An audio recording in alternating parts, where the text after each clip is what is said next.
Hi friends, welcome to Mala's life style. இன்றைக்கி இட்லி பொடி எப்படி செய்கிறதுன்னு பார்க்க போகிறோம்.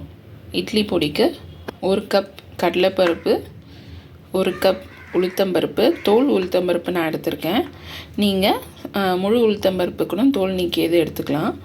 1/2 கப் எள்ளு, கல்லுப்பு, 20 காஞ்ச மிளகாய், 2 கொத்து கருவேப்பிலை, பெருங்காயம், சீரகம் 1 ஸ்பூன்.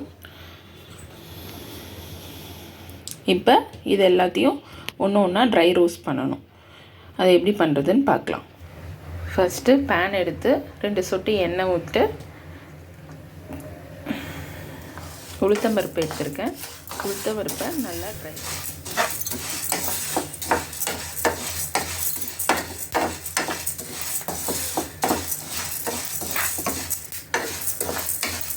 உளுத்தம்பருப்பு நல்லா ரோஸ்ட் ஆகிடுச்சு. இப்போ இதை தனியாக ஒரு பிளேட்டில் கொட்டிக்கலாம்.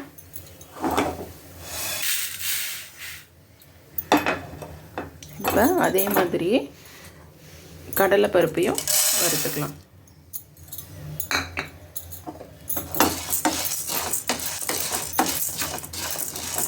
இப்போ கடலைப்பருப்பு நல்லா ரோஸ்ட் ஆகி கோல்டன் கலரில் வந்துருச்சு.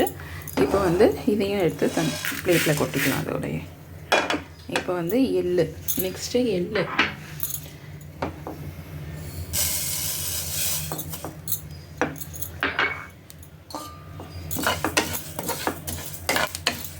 எள்ளு நல்லா படன்னு பொரியணும். பொரிஞ்ச பிறகு இதையும் நல்லா ரோஸ்ட் பண்ணி எடுத்து கொட்டிக்கலாம்.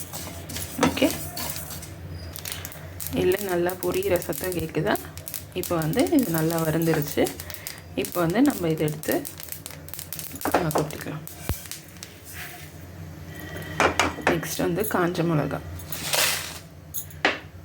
20 காஞ்ச மிளகாய் வச்சுருக்கேன். அதை நல்லா வறுத்து அதுலேயே கொட்டிக்கலாம்.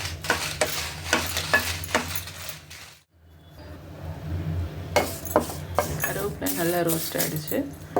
இப்போ இதையும் எடுத்து அந்த தட்டிலே கொட்டிக்கலாம். நெக்ஸ்ட்டு 1 ஸ்பூன் சீரகமும் பெருங்காயமும் வச்சுருக்கேன். அதையும் நல்லா ட்ரை ரோஸ்ட் பண்ணிக்கலாம்.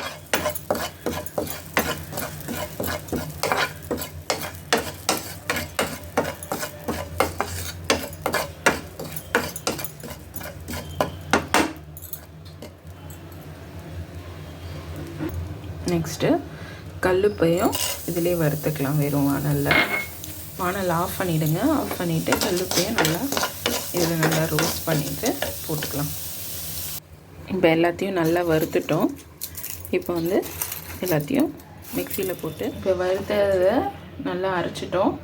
நல்லா மழைன்னு இல்லாமல் கொஞ்சம் குறைன்னு அரைச்சிக்கலாம். இந்த மாதிரி அப்போ தான் நல்லா டேஸ்ட்டாக இருக்கும். நல்லா கமன்னு இட்லி பொடி தயாராகிடுச்சு. இட்லி, தோசை இது கூட நல்லெண்ணெய் வச்சு சாப்பிட்டிங்கன்னா ரொம்ப அருமையாக இருக்கும். தேங்க்ஸ் ஃபார் வாட்சிங். பாய்.